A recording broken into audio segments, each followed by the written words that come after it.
4 men pulled off a $100 million heist until one mistake brought them all down.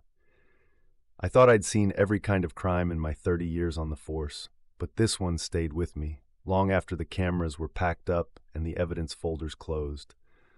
Not because of the money, not because of the audacity, but because it was so human, so meticulously planned, so perfectly executed, and yet undone by the smallest, dumbest human error.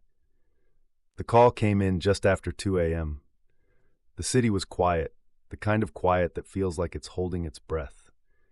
A drizzle coated the streets, leaving everything slick and reflective, streetlights dancing on the wet asphalt. The kind of night that makes every shadow seem alive. I remember thinking as we sped to the scene that the night itself seemed complicit in what had just happened. The bank sat in the heart of the financial district, a fortress of glass and steel. Security cameras covered every approach, guards at every entrance, panic alarms connected to the local precinct.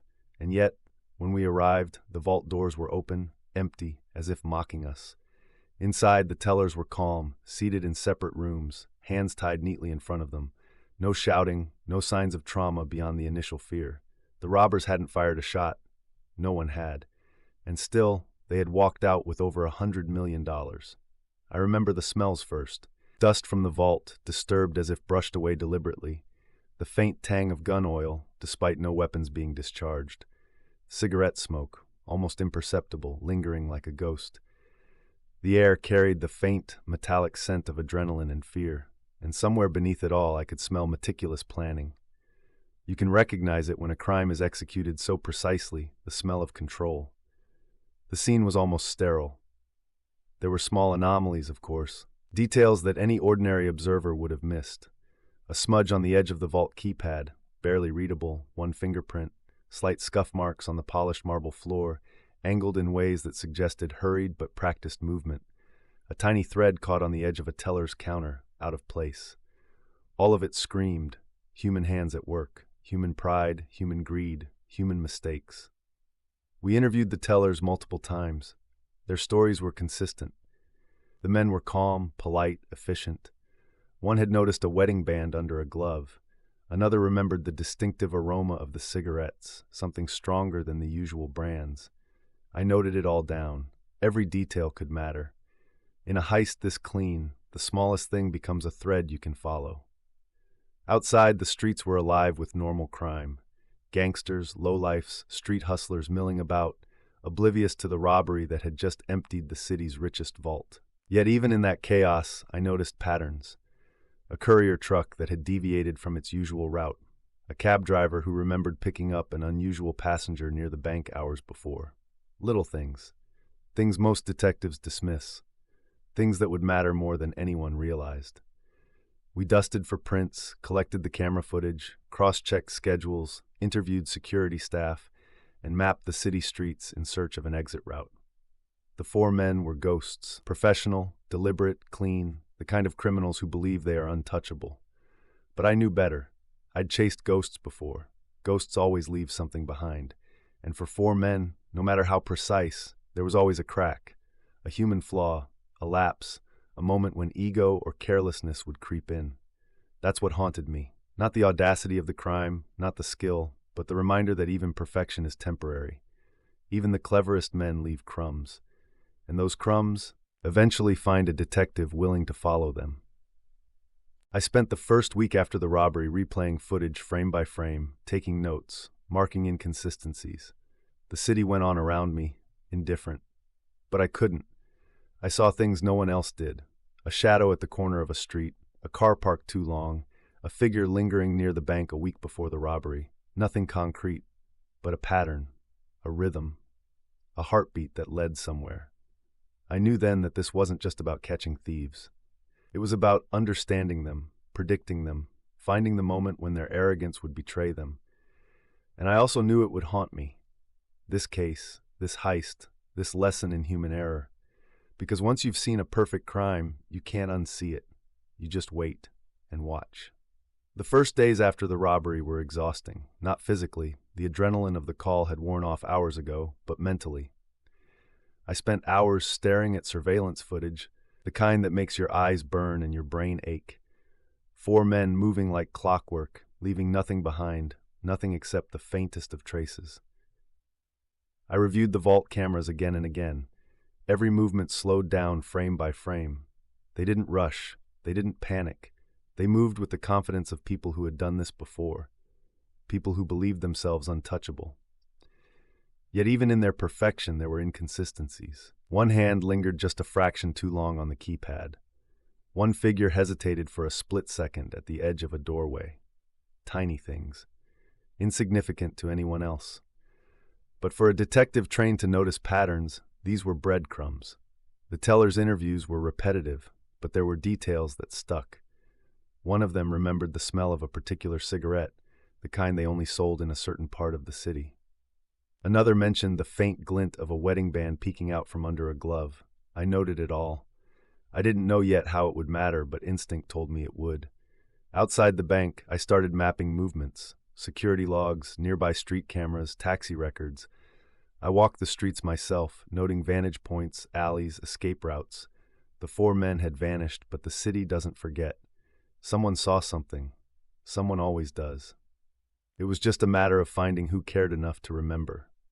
I ran through the security footage over and over. On a frame I would never have noticed without slowing it down 1,000 times, a reflection in the glass across the street showed a figure crouched near a parked car. Just for a second, almost imperceptible, but there it was. And that reflection, a shadow among shadows, was the first real lead we had. We followed it, tracked the vehicle it belonged to. And that's when things got complicated. The car was registered to a shell company fronted by someone who didn't exist. The kind of people who plan heists this big always have layers, false names, alibis, disguises, paper trails that lead to nothing. But people slip. They always slip. Days turned into weeks. My team and I interviewed everyone connected to the bank. Security guards, janitors, maintenance staff. We checked cab logs, delivery records, even nearby bars and coffee shops for anyone who might have noticed unusual activity. And slowly, the pattern emerged. One of the robbers had gotten sloppy. Not in the heist itself, that went flawlessly, but in preparation. A careless meeting, a phone call traced, a name mentioned to the wrong person, a crack in the armor that would eventually unravel everything. Meanwhile, the psychological toll was creeping in. The city was talking about the heist like it was a movie. Headlines called it the perfect robbery. People admired the audacity. But for me, it wasn't a story to tell. It was a puzzle with real people inside it. People who had made choices that could ruin lives, including my own. Sleep became shallow. My dreams were haunted by shadows moving silently through marble halls, and I woke up thinking I heard vault doors opening in the dark. I began working the backgrounds of suspects. 4 men, each with military-style precision, but all human. 2 had prior convictions for armed robbery, 1 for fraud, and 1 was unknown. Clean record, clean life, or so it seemed. Each had connections to parts of the city's underworld, networks that provided muscle, transportation, and weapons if necessary. But muscle hadn't been needed, not on the day of the heist. Only brains, only planning, only arrogance. We started surveilling the peripheries, the bars, the safe houses, the warehouses, and slowly, almost imperceptibly, the trail warmed.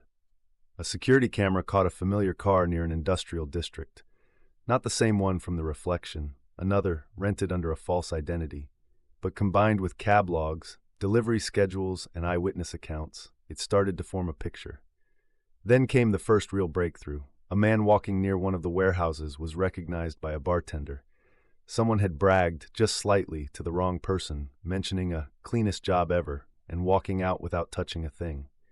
It wasn't much, but it was enough. Enough to start connecting dots. Enough to follow the chain back to the 4 men. By now, I was obsessed. Hours in the precinct felt like days. The city outside didn't change, but the one in my mind did. I replayed every frame, every conversation, every small detail.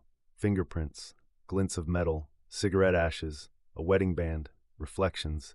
They all became clues in a web I had to untangle. And then it happened. One of the robbers made the mistake I had been waiting for. Not the heist itself, not an overt act of violence or carelessness, but a slip in communication. A casual remark on a phone call, traced back to a burner phone they had thought was untraceable. It was human. It was stupid, and it was everything. From there, the case snowballed. The pieces started falling into place. One by one, connections were made. Surveillance, street witnesses, phone records, cab logs, financial transfers. Each thread led to the next, and soon the entire web of the heist was visible. Not perfect anymore, just human. Flawed, vulnerable. And that's when I realized the truth about this case. Perfection doesn't exist in crime. No matter how meticulous, how planned, how disciplined, eventually, human nature asserts itself. Pride, greed, ego, and carelessness. That's what brings criminals down. That's what makes a perfect heist a story to tell years later over a coffee with a retired detective. After the first break in the case, the investigation shifted into high gear. We began tracking the four men systematically. Every lead, no matter how minor, was followed. Surveillance logs, taxi receipts, rental car contracts, ATM withdrawals. I treated each like a strand in a spider's web. Fragile, but crucial. The city had become a living map, every alley, street, and neon-lit corner potentially hiding the answers. I remember the smell of my office during those days. Coffee, stale smoke from my old habit, and the faint tang of paper from the endless files I was sifting through. Every document, every report felt like a lifeline, connecting the dots that no one else could see. Interviews were grueling. We spoke with street-level contacts, bartenders, cab drivers, even people living near the bank. Most of them saw nothing, but some remembered small oddities. An unfamiliar car parked too long near a warehouse, a man in a suit asking strange questions about bank schedules, a delivery van that never arrived. All of it felt insignificant at first, but it mattered. Everything matters if you know what to look for. One lead took us to a cheap motel on the outskirts of the city. Nothing fancy, barely kept, the kind of place where people disappear into anonymity. A former informant said he'd seen one of the men checking in, carrying a small, heavy case. We went there late at night. The neon sign flickered overhead, buzzing faintly, and the air smelled of mildew and cheap cleaning products. The room was empty. No man, no case. But the desk drawer revealed something. A crumpled receipt from a high-end electronics store, time-stamped the week before the heist. It was a minor detail, almost meaningless on its own. But combined with cab logs and street cameras, it suggested planning, coordination, and a network that stretched wider than we initially thought. And that's when I began to see a pattern. Meticulous, calculated, but human. Human mistakes were hidden behind layers of preparation, and human mistakes were what we would exploit. Meanwhile, internal pressure began to mount. My precinct was anxious, higher-ups calling for results, journalists circling, calling it the heist of the century. It's funny how admiration from outsiders can feel like pressure from inside. The public didn't care about human error. They only cared about the spectacle. I had to remind myself constantly that this wasn't a story. It was a puzzle with real lives, real consequences. We started cross-referencing everything we had. Phone calls, rental cars, hotel check-ins, security logs, and street surveillance.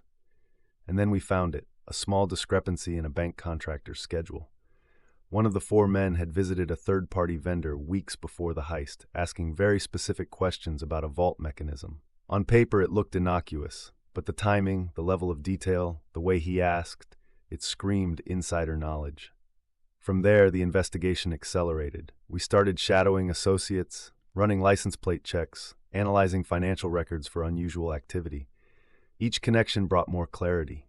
Each mistake by the robbers, no matter how tiny, opened a new door. The four men were professionals, yes, but they were still human, still susceptible to ego, impatience, and error. I remember walking one alley near the financial district late at night. The street lamps cast long shadows over wet cobblestones. I could hear the distant hum of traffic and the occasional shout from a drunk passing by. In moments like that, the city feels alive, watching, waiting, and I felt it too. The weight of anticipation, knowing that a single slip would reveal the criminal's world to us. And that slip came sooner than I expected. One of the men called someone he shouldn't have.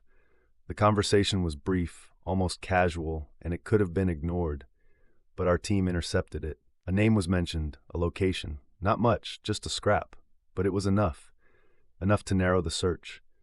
Enough to start connecting the dots fully. From that moment on, the case shifted from shadows into reality. The perfect heist was no longer perfect. Every move they made left traces. Financial transactions, hotel stays, rental cars, phone calls, casual bragging to the wrong person. All of it pointed toward their undoing. And as I pieced it together, I realized something that would stick with me forever. The robbers were brilliant, yes, but not infallible. They were human. And in human systems, there is always a flaw. Always a crack that allows justice eventually to find its way. Once we had that scrap of a lead from the intercepted call, the investigation finally began to feel like it had teeth. I remember the moment clearly. I was leaning over my cluttered desk, cigarette in hand, staring at a map of the city spread across the floor. Red pins marked streets, alleys, warehouses, rental car drop-offs. Strings connected the pins, forming a web, messy but deliberate. And in the center of it all, one location glowed like a warning. A small industrial complex near the river, abandoned on paper but very much in use in reality. I sent 2 teams to surveil it. Days of stakeouts followed. Rain, cold, the hum of traffic at all hours. I spent more nights in my car than in my own apartment. The smell of wet asphalt, car upholstery, and stale coffee became my constant companions. Hours stretched like days, watching doors, windows, parking lots. Shadows moved, figures appeared, disappeared. Every delivery van, every unfamiliar face was cataloged, recorded. It was during one of these stakeouts that we got our first break. A black SUV arrived late at night. 4 men stepped out. Not coincidentally, not randomly. All the pieces fit. Height, build, movement. The teller's descriptions came back to me. Methodical, calm, practiced. I watched as they carried crates inside. I couldn't see the contents, but I knew what it was. Money. Evidence, proof. We didn't move immediately. Patience was key. A misstep would ruin everything. The men were careful, always looking, always calculating. But as I've learned in decades on the force, arrogance creeps in eventually.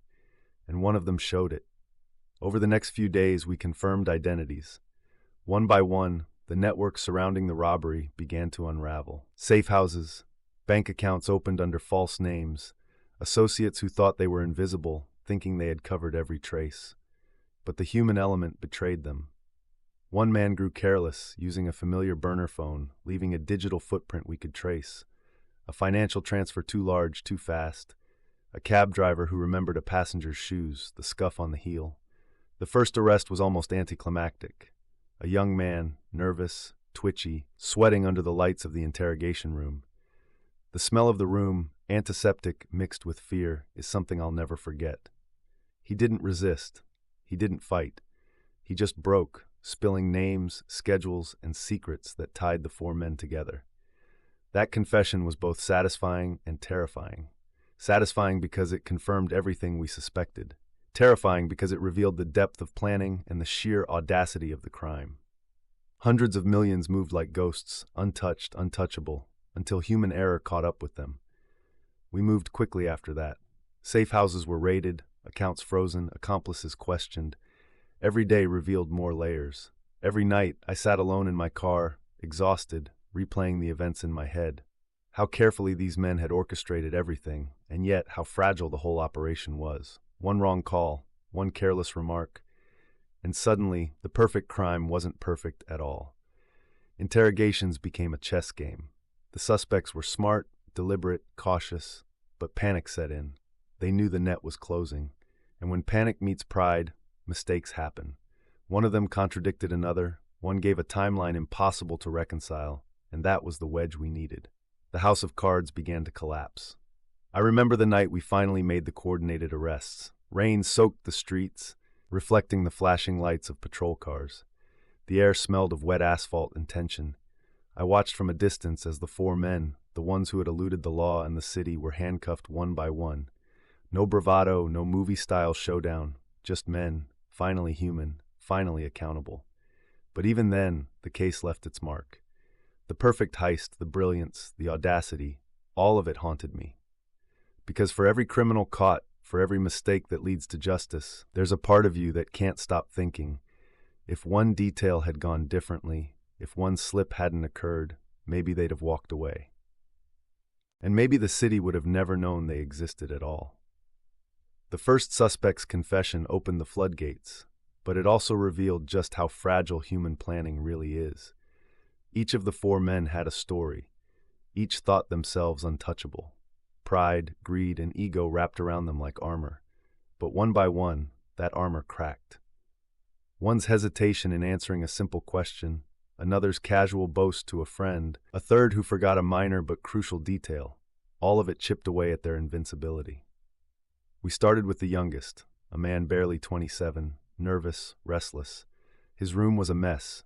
Receipts, empty coffee cups, a laptop that hadn't been wiped clean. The smell was thick with anxiety and cheap cologne. We sat him down and watched as the wall he built around himself started to crumble. He named names, times, vehicles, drop points.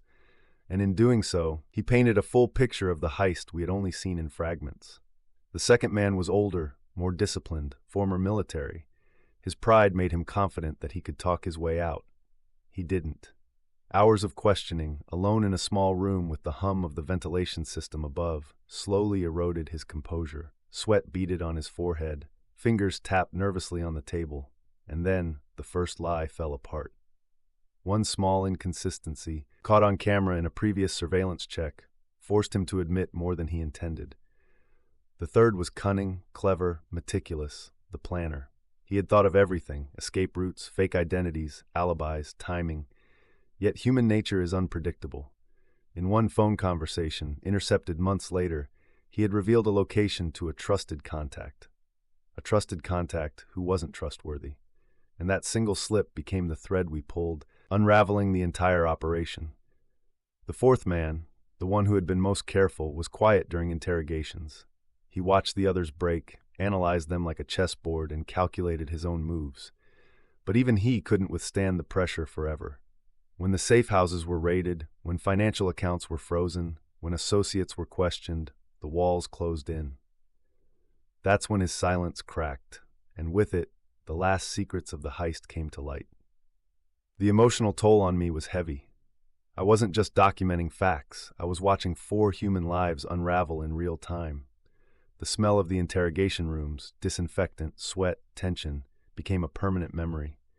I remember the subtle flicker of fluorescent lights above, the hum of the ventilation, the slight squeak of chairs as suspects shifted uncomfortably. These small details stuck with me. They always do.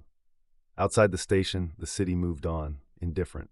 People walked past newsstands with headlines screaming, "The heist of the century," while the real story played out behind closed doors, unnoticed. But I couldn't ignore it.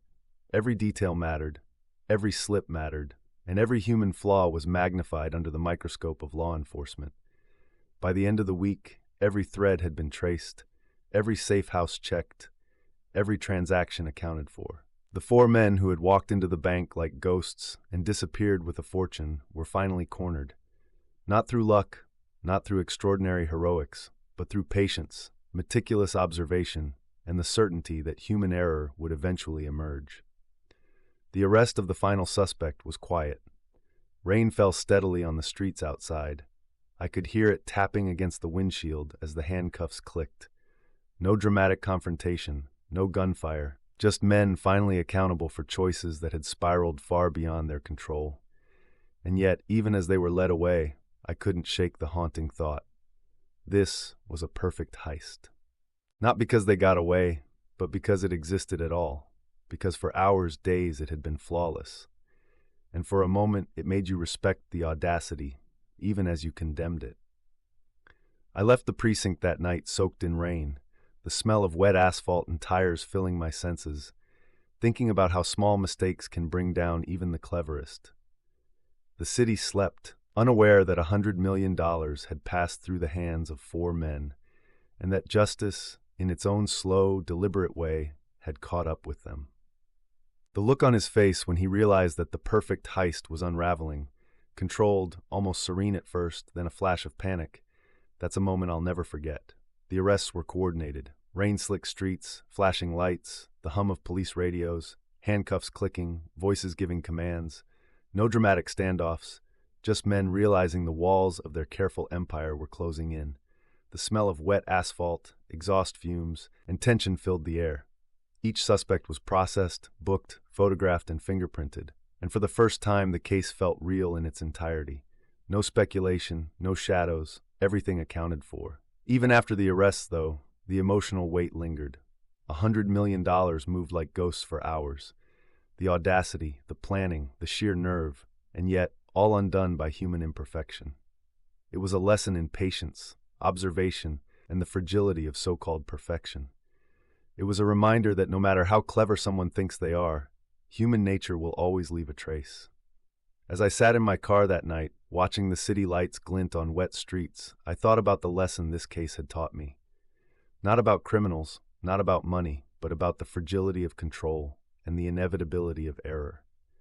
Pride, greed, ego, all things that feel eternal in the moment, eventually collapse under their own weight.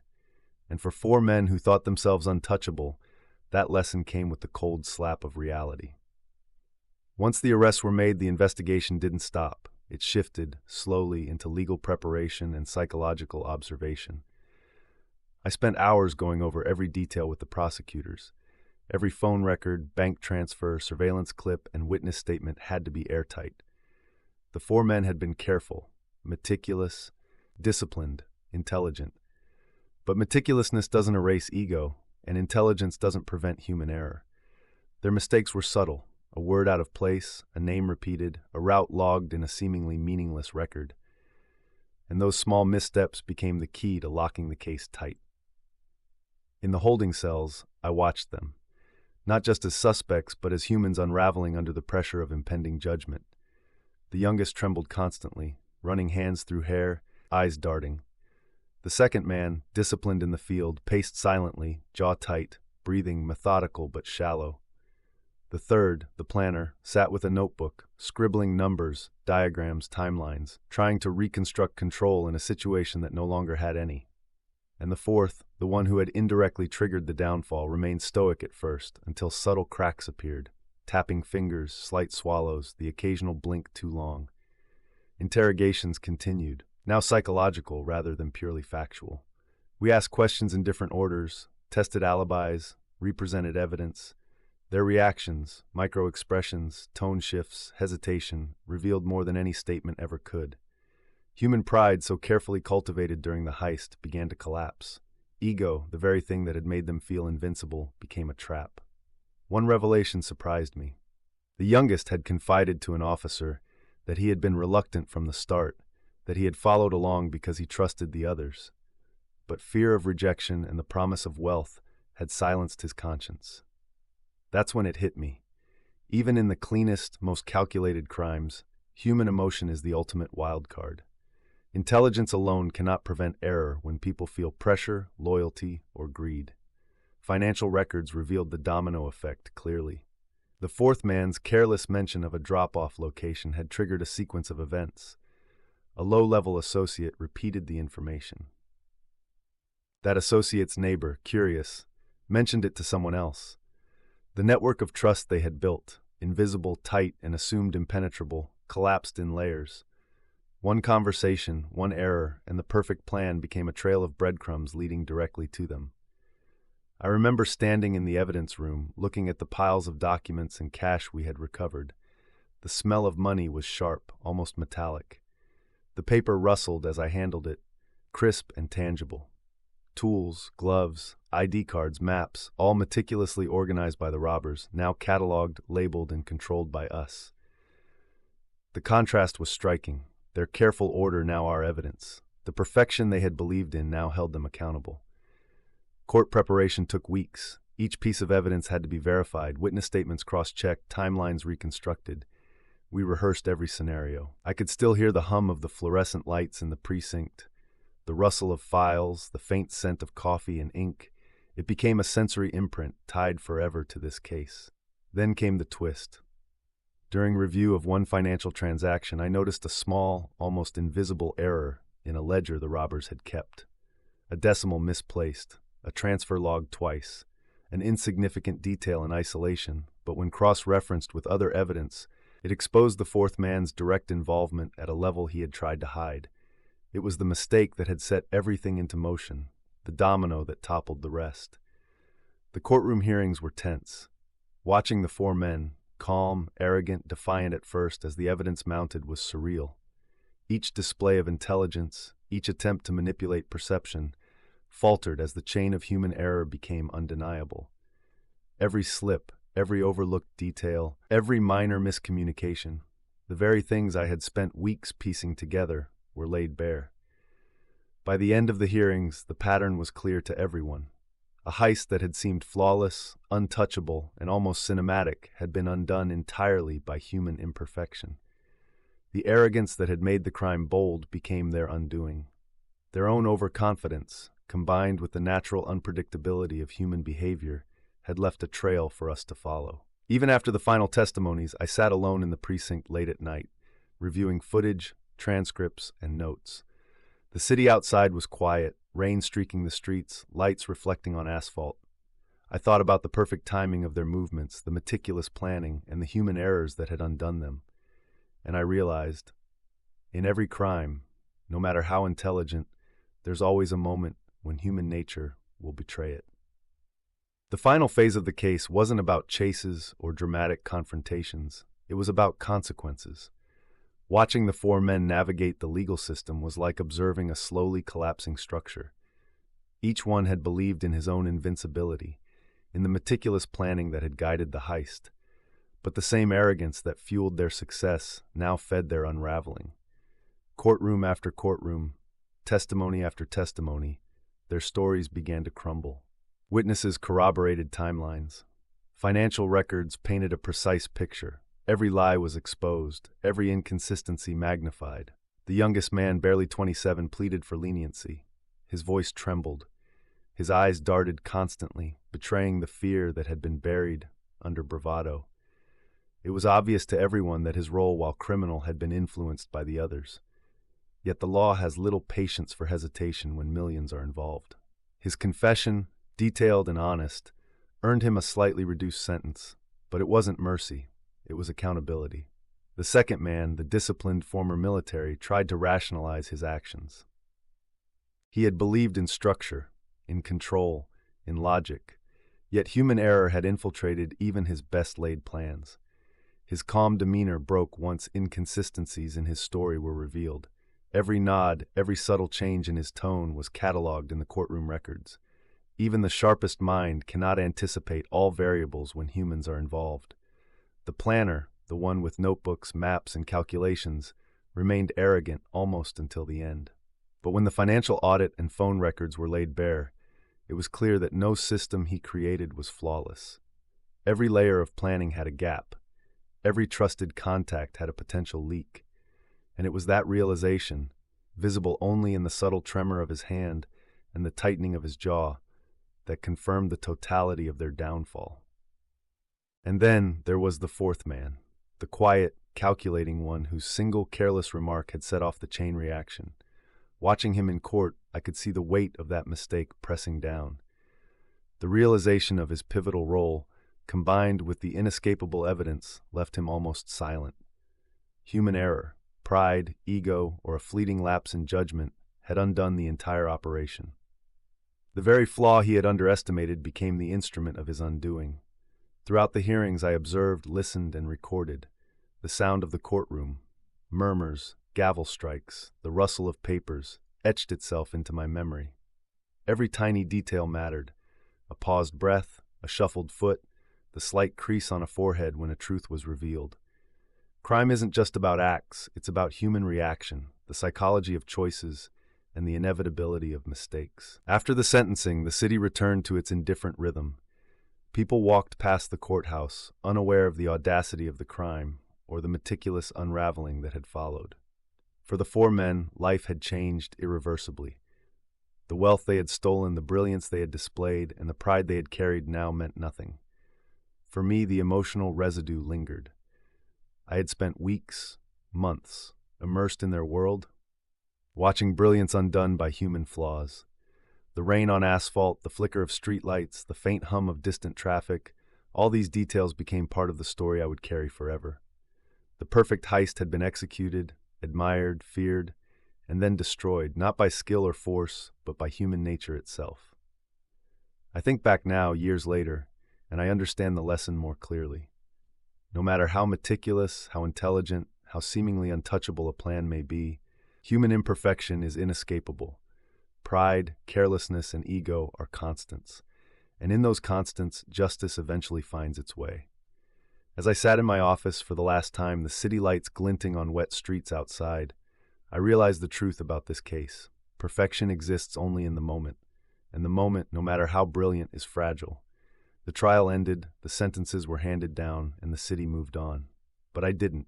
Walking through the streets after the courtroom, the rain had stopped, leaving a sheen on asphalt that reflected the neon glow of signs and traffic lights. The hum of engines, the occasional shout, the soft squeak of shoes on wet pavement, every sound reminded me of the months I had spent chasing shadows. The case was over on paper, but in my mind it remained alive, vivid and insistent. I spent the next few weeks reviewing every moment of the investigation. Surveillance footage, interrogation transcripts, financial records, witness statements. Every tiny detail, every human error, every decision that had led to the undoing of the perfect heist. The smell of paper, ink, and coffee filled my office as I sifted through the evidence. The process was methodical, almost ritualistic. It was the only way I could make sense of the scale of the crime, the brilliance of the planning, and the inevitability of their downfall. Even with everything accounted for, some questions lingered. How had they coordinated with hundreds of minor players, thugs, and associates without anyone tipping us off? How had they managed to move 100 million without detection for hours? The scale of their audacity was staggering, almost incomprehensible. And yet, it all came down to small mistakes, the frailty of human planning, the unpredictability of human behavior. I revisited the fourth man in solitary confinement through our reports. His demeanor remained quiet, stoic, reflective, but the records hinted at guilt, at the weight of realizing that a single comment had unraveled everything. The perfect heist had been ruined not by force, not by superior tactics, but by human imperfection.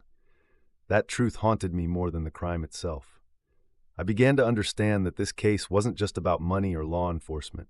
It was about human nature, about pride and fear, intelligence and error. Even the most calculated plans are fragile when executed by people, and even the cleverest criminals are vulnerable to their own instincts and impulses. Sometimes at night, I replayed the surveillance footage in my mind, the four men moving like shadows through the city, confident, precise, unstoppable, until one small slip started the cascade. I could hear the hum of the streets, the patter of rain, the distant siren, and imagine their panic rising in real time. That moment, when planning meets imperfection, is the space where justice exists. The city never noticed the nuances. To most, it was simply the heist of the century. A headline, a story. But for me, it was an intricate puzzle of human behavior, an examination of flaw and brilliance, risk and consequence. Every decision they made, every route they took, every lie they told, was part of a fragile ecosystem that eventually collapsed. I thought about the other investigations I had done, the cases that never reached resolution, and I realized something. Perfection, in any human endeavor, is fleeting. And what we often call genius or brilliance is nothing more than an illusion, until human error brings it crashing down. Even years later, the case lingers in my mind, not because of the money, not because of the arrests, but because of the interplay between human brilliance and human fragility. Every step, every breath, every choice mattered. And the one who thought himself untouchable, whose minor mistake had begun the unraveling. His error is a reminder of a universal truth. Nothing involving humans is ever truly perfect. The city had moved on, but I never did. I drove through rain-slick streets late at night, alone, lights reflecting off wet asphalt. Streetlights flickered, a siren wailed in the distance, and the faint smell of gasoline mixed with damp concrete filled the air. The memory of that heist, of the months it took to unravel, was alive in every shadow. I could almost feel the presence of those four men, confident and untouchable, moving through the same streets I drove now. Even with convictions, some things stayed unresolved. The human element of the crime, why they had chosen certain routes, why one man trusted another so implicitly, why a single word had triggered their downfall, remained partially unknowable. I had all the evidence, all the confessions, and yet the deeper questions lingered like smoke in a room that never clears. I thought about the youngest man, his fear, his hesitation, the internal conflict that had driven him to follow along. I thought about the disciplined ex-military man, whose logic had failed him in subtle human ways. The planner, meticulous and brilliant, undone by his overconfidence. And the fourth man, the one careless remark, the trigger, the domino. Human nature had dictated the outcome more than skill or planning ever could. I spent hours walking the city streets where they had once moved freely, retracing steps, revisiting the banks, warehouses, and alleys. The faint echoes of their audacity haunted every corner. Neon signs flickered, traffic hummed, distant voices called to one another. And I realized something about crimes like this. They leave more than evidence.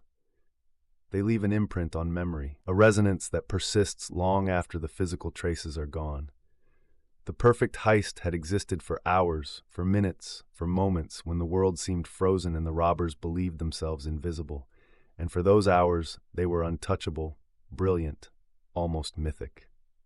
Yet all it took was a small human misstep to undo it all. A misremembered route, a careless phrase, a flicker of ego, and suddenly perfection collapsed under the weight of human flaw. Even now, years later, I think about the lessons this case taught me, about observation, patience, and the inevitability of error, about how brilliance is fragile, how ego can betray even the most meticulous mind, about justice, slow, deliberate, but inevitable when human weakness leaves a trace. I sometimes sit in silence, imagining the city without this heist, the streets empty of that brief, audacious moment of perfection, and I realize that the memory of it is what lingers most. Not the money, not the arrests, not even the notoriety, but the tension, the human calculus, the fragile chain of decisions that brought audacity and error together in a single, unforgettable narrative. The rain had long stopped, the streets glimmered under the soft glow of late-night lights, and the city breathed its usual rhythm. But for me, the memory remained alive. Perfect for a brief moment, imperfect forever, brilliant, audacious, human. And that is the truth that haunts me. No matter how clever, how calculated, how meticulous, human error is unavoidable. It is the single constant in every crime, the single thread that unravels even the most intricate design. And sometimes, that thread is the only thing that lets justice exist. I turned the key in my car and drove on, the hum of the engine echoing in the empty streets, the rain-soaked city reflecting back the memory of 4 men, 1 slip, and the 100 million that nearly vanished into legend.